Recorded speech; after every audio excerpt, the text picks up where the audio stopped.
Bom dia, meus pequeninos. Vamos começar mais um dia de aula? Então, meus amores, vamos abrir o livro de Geografia na página 233. A gente vai iniciar nosso assunto de Geografia com a parte sobre a família real no Brasil, certo? Então, vamos lá.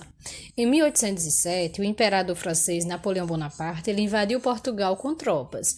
Então, sabendo dessa invasão, com o apoio e proteção da Inglaterra, em 1808, o príncipe regente Dom João ele transferiu a sede do governo para o Brasil e aqui chegou com toda a família real. A vinda da família real para o Brasil ela é conhecida historicamente como transmigração da família real. Então, muitos fidalgos tiveram de ceder suas casas para a instalação da corte portuguesa. Precisando de moradias, o príncipe português então mandou muitos habitantes da cidade cederem suas próprias casas para a corte. Então, o selo real era colocado nas portas e ninguém podia contestá-lo. Então, eles tinham que se retirar de suas residências, certo? Dom João governava Portugal substituindo sua mãe, Dona Maria I, que havia ficado louca. Então, para melhor governar, o príncipe tomou uma série de medidas para o Brasil, entre elas a extinção da condição de colônia, elevando a categoria de Reino Unido de Portugal e dando início à época em que se pôde observar muitas mudanças em nossas terras, certo? Então, as tropas de Napoleão elas foram derrotadas e expulsas da Península Ibérica, que engloba Portugal e Espanha, em 1814. Mas a família real portuguesa ela não retornou de imediato ao centro do reino. Apenas em 1821, por causa de graves problemas políticos em Portugal, o agora Dom João VI, pois Maria I falecera em 1815, e a família real voltaram a Portugal.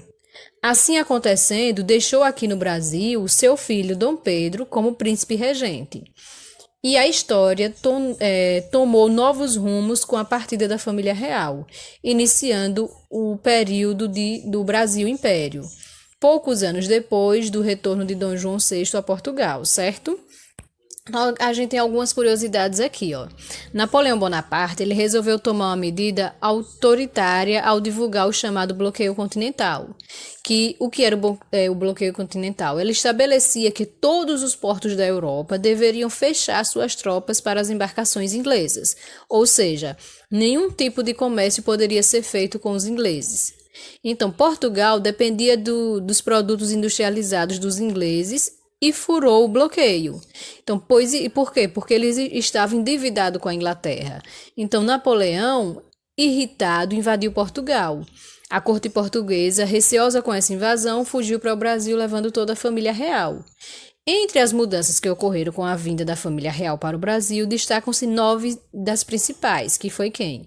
A abertura dos portos brasileiros às nações amigas, a fundação do primeiro Banco do Brasil em 1808, a criação da imprensa régia e a autorização para o funcionamento de tipografias e publicação de jornais também em 1808, a criação da Academia Real Militar, a abertura de escolas, entre as quais 2 de medicina, uma na Bahia e outra no Rio de Janeiro, a instalação de uma fábrica de pólvora e de indústrias de ferro em Minas Gerais e em São Paulo, a vinda da missão artística francesa em 1816 e a fundação da Academia de Belas Artes, a mudança de denominação das unidades territoriais que deixaram de se chamar capitanias e passaram a se denominar províncias, a criação da Biblioteca Real em 1811, do Jardim Botânico em 1808 e do Museu Real em 1818, que mais tarde se tornou Museu Nacional, certo? Então, vamos continuar o assunto. A gente vai estudar agora a independência do Brasil, certo? Então, após a partida da família real, o Brasil ele continuou como Reino Unido de Portugal. Os políticos portugueses eles pretendiam transformar o Brasil novamente em uma simples colônia. Então, governava o Brasil em nome de Portugal o príncipe herdeiro Dom Pedro. Os portugueses, contudo, eles exigiram o seu retorno a Portugal e os partidários do príncipe pediram que ele permanecesse no Brasil. E ele atendeu ao pedido em 9 de janeiro de 1822, que essa data ficou conhecida desde então como o Dia do Fico. O Dia do Fico, ele recebeu esse nome, essa denominação, por causa da resposta positiva de Dom Pedro após um grande abaixo-assinado. Ele até no momento ele falou da seguinte forma, como tem aí na figura. Aí. Como é para o bem de todos e a felicidade geral da nação, estou pronto. Diga ao povo que fico, certo? Nessa época, havia entre os brasileiros uma campanha política para que o Brasil ficasse independente de Portugal. E Dom Pedro cada vez mais irritava-se com as ordens vindas de lá. Então, no dia 7 de setembro de 1822, o príncipe retornava de Santos quando recebeu, enviada pela sua esposa, Dona Leopoldina, a notícia de que Portugal havia anulado várias de suas medidas em relação ao Brasil. Então, afirma-se que, nesse momento, muito contrariado, Dom Pedro gritou, independência ou morte. Esse grito foi dado no rio Ipiranga, certo? Aí vamos lá. Esse momento ele ficou conhecido como o Grito do Ipiranga, ou Grito da Independência, porque aconteceu às margens do Riacho Ipiranga, próximo a São Paulo, onde, reunindo sua comitiva, Dom Pedro declarou sua intenção de tornar o Brasil independente de Portugal, liderando uma campanha vitoriosa contra as tropas leais à metrópole. Dom Pedro, então, ele tornou o Brasil uma nação independente, certo? Aí nessa imagem a gente tem o imperador Dom Pedro II sendo aclamado em 12 de outubro de 1822 no Rio de Janeiro, após a independência, certo? Aí vamos lá. Dom Pedro se tornou Dom Pedro I, o primeiro imperador do Brasil. Nosso país, ele se tornou uma monarquia e ele foi o imperador constitucional. Após a independência do Brasil, Dom Pedro I reinou por 9 anos, mas em 1831, com o falecimento de Dom João VI, seu pai, abdicou do trono brasileiro para lutar por seus direitos em relação ao trono português. Então, no Brasil, na luta pela independência e na organização do primeiro governo imperial, foi muito importante o trabalho de José Bonifácio de Andrade e Silva, considerado o patriarca da independência. Então, quando Dom Pedro I retornou a Portugal, ele deixou no Império do Brasil seu filho, o príncipe regente Dom Pedro de Alcântara, que ele tinha apenas 5 anos de idade. Então, aos cuidados de quem? De José Bonifácio. Então, tempos depois, Pedro de Alcântara reinou o Brasil com o título de Dom Pedro II. Então, nós brasileiros, nós tivemos, portanto, 2 imperadores, entre 1822 e 1889, certo? Aí surge a pergunta, o que mudou depois da independência? Então, o país, ele esperava fortes mudanças após o dia 7 de setembro de 1822. Ainda amargou anos de luta. E o Brasil, ele tinha sido liberto do colonialismo. Mas se deparava com outras formas de dependência. A proclamação não trouxe mudanças significativas na organização social do país. A economia ela saiu das mãos dos portugueses para ser controlada pela Inglaterra. Então, essa época ela foi bem tumultuada e mais revoluções aconteceram, principalmente em estados que queriam se tornar independentes.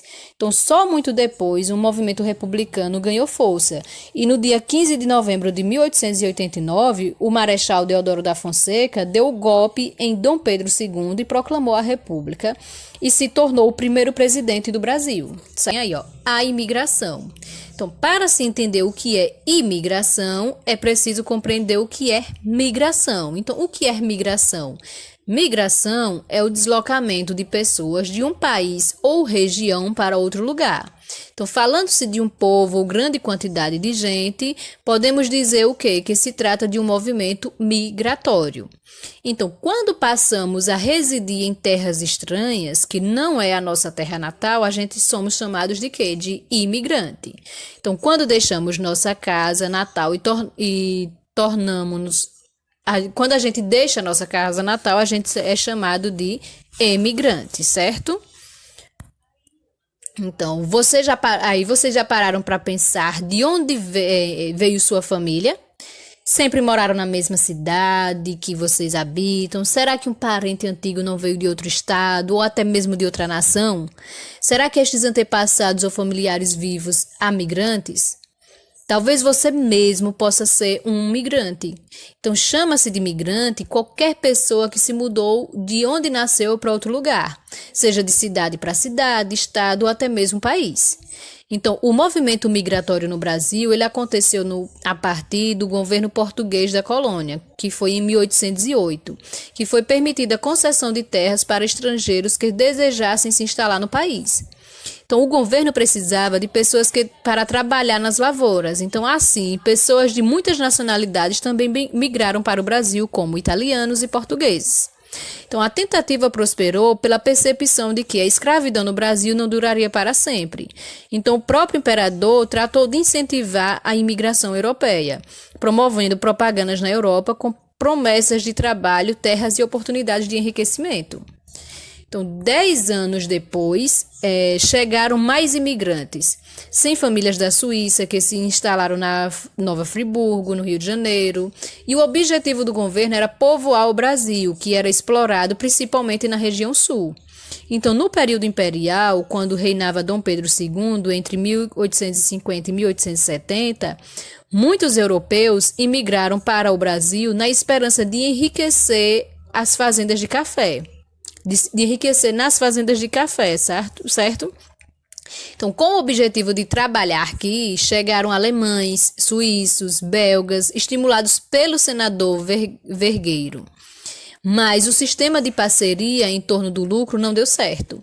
Então, principalmente no sul do Brasil, instalaram-se muitos colonos, assim chamados porque formava colônias, né? Então, as colônias do Sul, elas deixaram sua marca com suas construções típicas europeias. Então, quem chega hoje ao Sul é capaz de constatar a importância das colônias europeias conservadas pelos seus descendentes, certo? Então, inicialmente, os colonos recebiam uma pequena propriedade onde eles deveriam produzir gêneros alimentícios para abastecer as províncias da proximidade. Então, originaram assim muitas cidades dos estados do Rio Grande do Sul, ou muitas cidades dos estados do Rio Grande do Sul, do Paraná e Santa Catarina. Então, graças à ação dos imigrantes, o Brasil hoje tornou-se não só grande produtor de café, mas de muitos produtos agrários, como uva, cacau, frutas trópicas de várias espécies, verduras e flores, estas últimas estimuladas pela tecnologia dos povos ocidentais, principalmente os japoneses, certo? Então, o Brasil, ele sempre foi uma terra de esperança para muitos povos, e por esse motivo, também russos, poloneses, ucranianos, húngaros, holandeses, sírios libaneses, judeus, japoneses, chineses e muitos outros vieram para nossas terras. Então, esse movimento migratório permitiu ao Brasil, no século XXI, tornar-se um país de grande congraçamento entre povos do mundo, certo? Então, vamos ver um pouco sobre a história dos migrantes no Brasil. Durante o século XIX, muitas pessoas da Europa decidiram se mudar para o nosso país. Diferentemente dos africanos, que vieram para cá forçadamente para trabalhar como mão de obra escrava, estes migrantes resolveram vir ao Brasil por vontade própria. Então, na Europa do século XIX, as condições de sobrevivência para as populações humildes, também da cidade quanto do campo, não eram boas. As taxas de desemprego eram altas. Filiais de empresas coloniais no Brasil faziam propaganda para essas populações, prometendo terras e condições de trabalho melhores que as que encontravam em seu continente. Então, atraídos por essas promessas, esses europeus resolveram migrar para cá. Ao chegar aqui, contudo, eles não encontravam exatamente o cenário dos sonhos que eles foi prometido, né? Então, vamos acompanhar o relato de um colono vindo da Suíça, Tomás da Vatas, trazido ao Brasil pela companhia Vergueiro e Cia. Aí vamos ler vou ler para vocês o relato dele, certo? Então, vamos lá. Ele diz assim, ó. Os colonos que emigram de seus países recebem dinheiro adiantado da companhia e, por isso, tornam-se uma simples propriedade da Vergueiro e Cia. Eles só podem abandonar o trabalho de colonos quando pagarem suas dívidas de viagem com a companhia. Sem autorização por escrito do diretor da fazenda, nenhum colono, em dia de trabalho, pode sair da fazenda, a não ser para local muito próximo e quando a viagem for de apenas um dia para ir e voltar. Nesse caso, o diretor pode dar uma permissão verbal. Também é necessário permissão verbal para receber ou hospedar um amigo, mesmo que seja um parente próximo. Viu como era complicado, né, a questão dos imigrantes?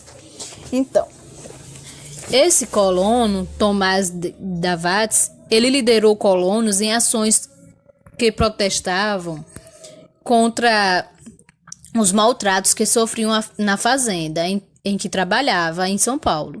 Então, a polícia abafou o movimento e o governo brasileiro deportou Davatz para a Alemanha. Isso se deve ao fato de que os fazendeiros e empresários brasileiros do século XIX, ainda com a mentalidade e o costume de usar escravos como empregados, não davam condições de trabalho e trato muito melhores do que os da escravidão. Então, o que diferenciava um colono de um escravo é que, para o governo local, eles eram considerados homens livres e também serviam como povoadores do vasto território brasileiro, que ainda muito desabitado no século XIX, poderia ser presa fácil para países vizinhos. Então, para isso, o governo lhes dava terras para cultivar e habitar. Entretanto, poucos foram os colonos que prosperaram como donos de terras, pois os senhores locais, eles não pretendiam deixar que os imigrantes conquistassem muitos lotes de terra. Eles desejavam para si todas as terras para cultivar seus produtos sem concorrência, certo? Então, muitos dos imigrantes que chegavam ao Brasil para trabalhar nos campos fugiam para centros urbanos assim que podiam, pois se recusavam a se sujeitar ao tratamento horrível dado pelos senhores de terras. Chegando às cidades, eles não encontravam situação muito melhor que a do campo. Então, apesar do crescimento das cidades, da modernização, da infraestrutura dos maiores centros e do surgimento de importantes obras públicas, a grande maioria das populações humildes, eles continuavam vivendo em moradias simples, com pouco conforto e pouca acessibilidade. Então, muitos imigrantes, eles engrossaram os números das populações humildes, dividindo os mesmos espaços habitacionais e mercados de trabalho, com ex-escravos, mulatos e brancos pobres, principalmente nas fábricas, novidades que estavam se espalhando rápido no território nacional, e surgia assim a classe operária brasileira. Além das condições de moradia, as condições de trabalho nas fábricas não eram boas. Aliado a isso, também tinha o fato de não existir qualquer tipo de legislação trabalhista no Brasil, de modo que as grandes indústrias eles impunham sem problema algum regras de trabalho que fosse de seu agrado. Então, contudo, aos poucos os operários eles foram encontrando maneiras de se organizar para defender seus interesses. Começaram a formar sindicatos e se juntar para lutar por seus direitos, fazendo greves que exigiam melhores condições de trabalho e diminuição das horas de trabalho, que naquele tempo podiam facilmente passar das 12 horas diárias. Então, nesse tempo, greves de qualquer tipo não eram permitidas no Brasil. Então, com frequência, os líderes desses movimentos eram presos, e caso fossem colonos estrangeiros, eram deportados para seus países de origem sob o pretexto de serem considerados péssimos exemplos para os demais trabalhadores. Certo? Então, vamos conhecer um pouco sobre a migração interna no Brasil. Então, as migrações internas, que também podem ser chamadas de interregionais, representam as mudanças nos fluxos de pessoas dentro de um dado território, um país, por exemplo. Então, no Brasil, o fluxo de pessoa, ou seja, o ir e vir de pessoas de uma região para outra, se intensificou bastante a partir do século XX. Então, em nosso país, esse fluxo populacional sempre esteve ligado a questões de mudanças econômicas e estruturais.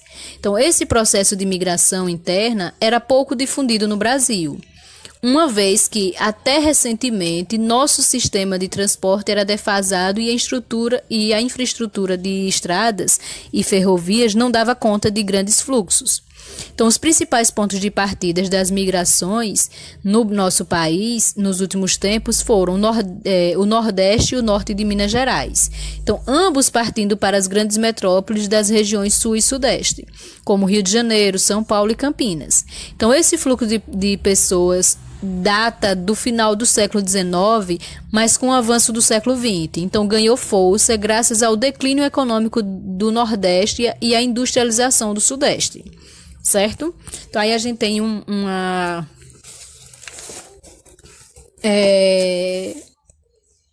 gráfico sobre esse fluxo.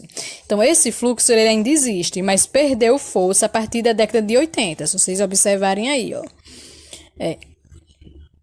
Cada vez menos pessoas saem do Nordeste para tentar viver no Sudeste.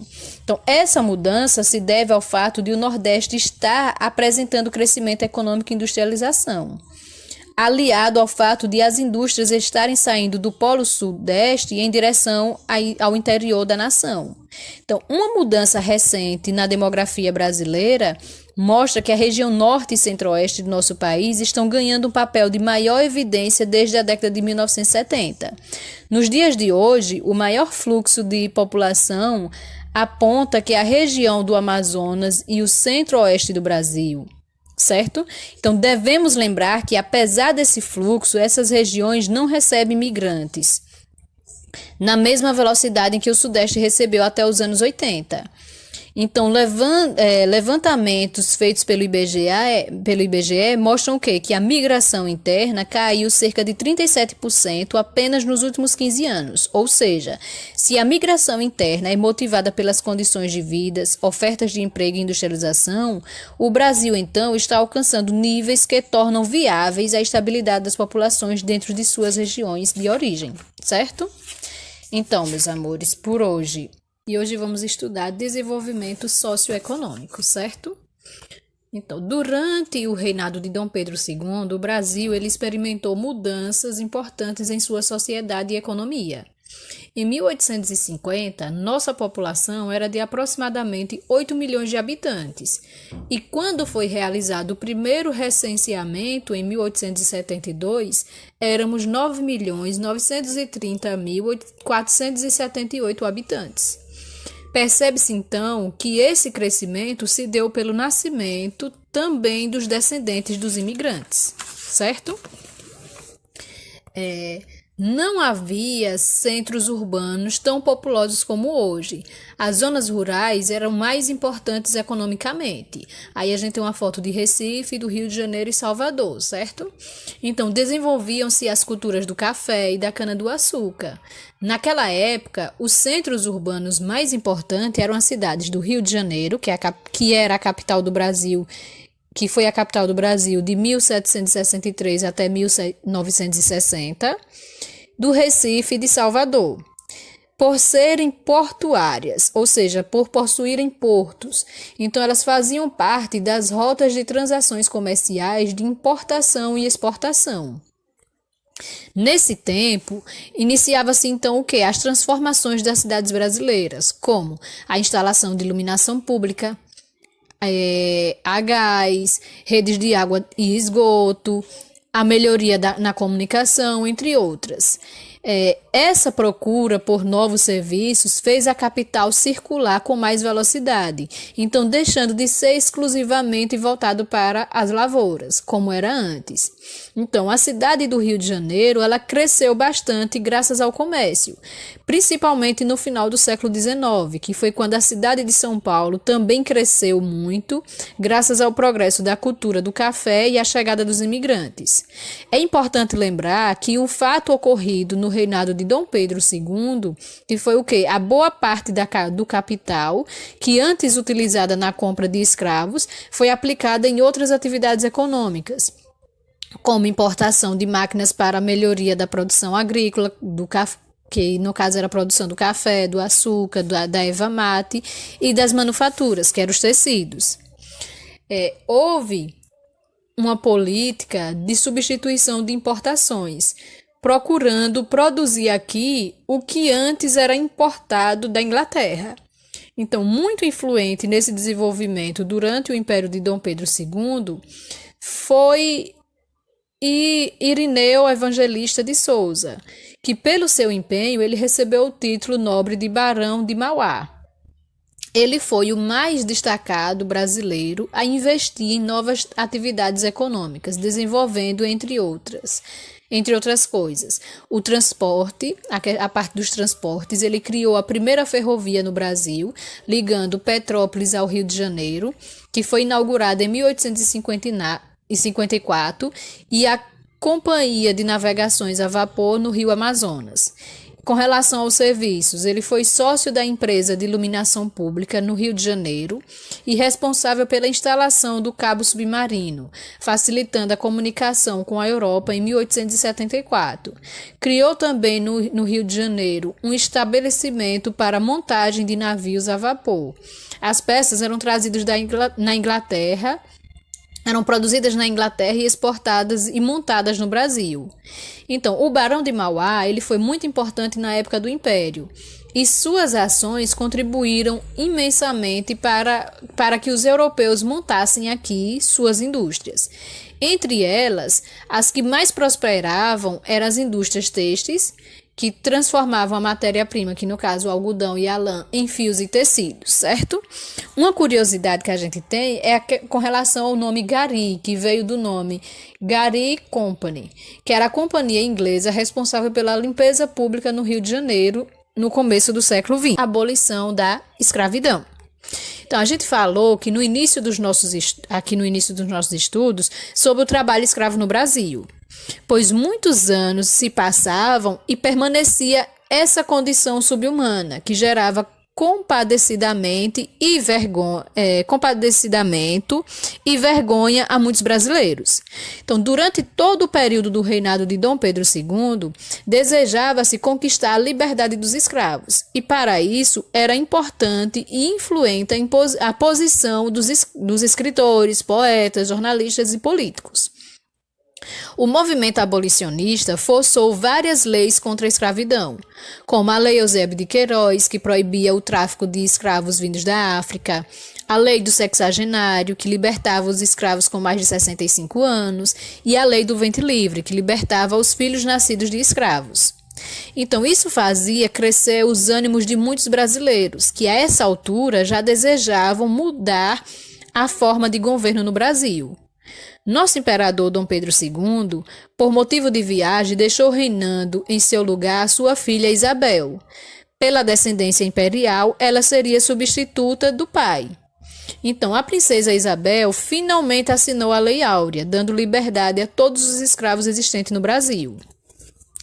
No dia 13 de maio de 1888, estava extinta a escravidão. Foi um dia de muita alegria, tanto para os escravos como para os abolicionistas, que por muitos anos lutaram em prol da liberdade. Então, essa vitória se tornou para nós um fato importantíssimo na história do Brasil e Império. Portanto, a abolição não apenas se fez por uma assinatura. Foi um longo processo de luta que envolveu negros, mulatos, brancos, cada um com seus interesses específicos. Então, com a abolição da escravidão, pouco durou o Império no Brasil. Então, a queda da monarquia estava prestes a acontecer, pois o povo desejava escolher seus próprios governantes. O próximo assunto é Brasil-República. Então, a gente tem o quê? Que durante 67 anos, o Brasil viveu em um regime de monarquia, com os imperadores Dom Pedro I e Dom Pedro II. Na monarquia, o trono passava de pai para filho, ou seja, quando o rei sai, seu herdeiro ou sua herdeira seria o filho ou a filha primogênito ou primogênita, né, por direito de hierarquia, que assumiria o trono, certo? Aí a gente tá vendo a foto de Dom Pedro I, certo, gente? Então a gente tem aí, ó. Assim, a herdeira do império devia ser quem? A princesa Isabel. Não fosse o fato da proclamação, se não fosse o fato da proclamação da República. Então, grande parte do povo estava descontente com os últimos anos do Segundo Império. Isso contribuiu para o movimento republicano, que se alastrou em todo o território nacional contra a monarquia. o movimento não parava de crescer. Então, no dia 15 de novembro de 1889, as Forças Armadas se dirigiram para a Praça de Aclamação, que hoje é a Praça da República, no Rio de Janeiro. Então, cercando o quartel-general, onde estavam reunidos os ministros do imperador Dom Pedro II, as Forças Armadas estavam sob o comando de quem? De Marechal Deodoro da Fonseca, tendo como colaborador e articulador da campanha republicana Benjamin Constant. Então, Deodoro depôs o imperador, proclamou a república e convocou uma assembleia constituinte. Então, assumiu o governo provisório, sendo assim o nosso primeiro presidente. De imediato, como representante máximo da República, ele assinou a medida que decretava a expulsão do nosso país de toda a família real. Então, Dom Pedro II deixou o território brasileiro 2 dias depois da proclamação da República. Quem elegeu o Marechal Deodoro da Fonseca como primeiro presidente da República foi o Congresso. Seu vice-presidente era outro marechal, que era Floriano Peixoto, que depois foi eleito segundo presidente do Brasil. Foi redigida uma nova Constituição para o Brasil, na qual se instituía como forma de governo a República. A Carta Magna, que é a Constituição, é o documento de base que norteia todos os princípios de uma nação, certo? O período conhecido como República, ele é dividido da seguinte maneira. Iniciamos com a República Velha, a República Velha é composta desses 2 períodos, que de 1889 até 1891 a gente teve a República da Espada, e de 1891 até 1930 a gente teve a República de Café com Leite. Depois a gente veio para o período da República Nova, que foi subdividido em 3 etapas.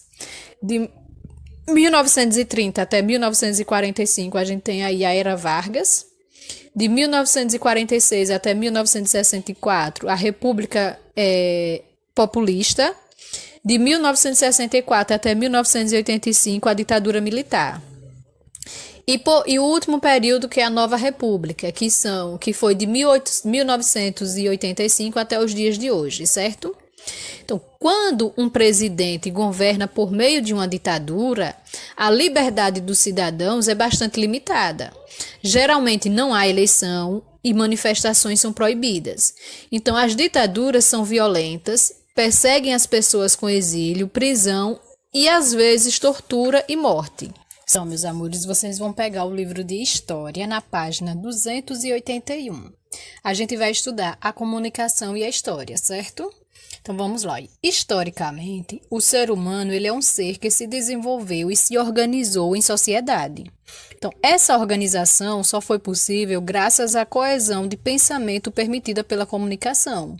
Então, conceitualmente, a comunicação é a forma que usamos para nos comunicar entre nós. Então, ela pode ser verbal, quando utilizamos palavras faladas ou escritas, ou não verbal, quando usamos sons, imagens e gestos para repassar as mensagens. Acredita-se que as primeiras formas de comunicação dos ancestrais, dos humanos, foram desenhos, esculturas e gestos. Então, a mais famosa dessas manifestações antigas de comunicação é a arte rupestre, que são pinturas em cavernas que carregavam significados diversos, desde diários a desenhos ritualísticos para atrair boa sorte na caçada. Ao mesmo tempo, desenvolveram-se grunhidos que elaborando-se seus significados. Com o passar do tempo, foram se transformando em fala articulada. Então, os indícios mais claros sobre a forma de como nossos ancestrais viviam são aqueles que foram desenvolvidos por meio de formas de comunicação, certo? Então, vamos ver alguns tipos de comunicação. Primeiro, comunicação gestual. É uma comunicação não verbal que usa de gestos, sinais ou mímicas para transmitir ideias, sejam elas simples ou complexas. Podem ser também usadas como reforço visual de algo que é comunicado verbalmente. Então, o significado dos gestos variam de lugar para lugar. A exemplo disso, temos gestos de mostrar o polegar com os dedos cerrados, o popular joinha, enquanto nos países como no Brasil e Estados Unidos significa um sinal de aprovação, na Alemanha esse gesto é usado para representar o número 1, e em alguns países do Oriente Médio é uma espécie de xingamento. Vamos agora para a comunicação falada. Então, essa comunicação é uma comunicação verbal que acontece por meio de sons produzidos pela nossa fala. Qualquer meio de comunicação de vozes, mesmo que não sejam apenas reprodutores de som, é meio de comunicação falada, como o telefone fixo, dramatizações de teatro, apresentações na televisão, o rádio, etc. Agora vamos para a comunicação visual. É uma das mais antigas formas de comunicação não verbal.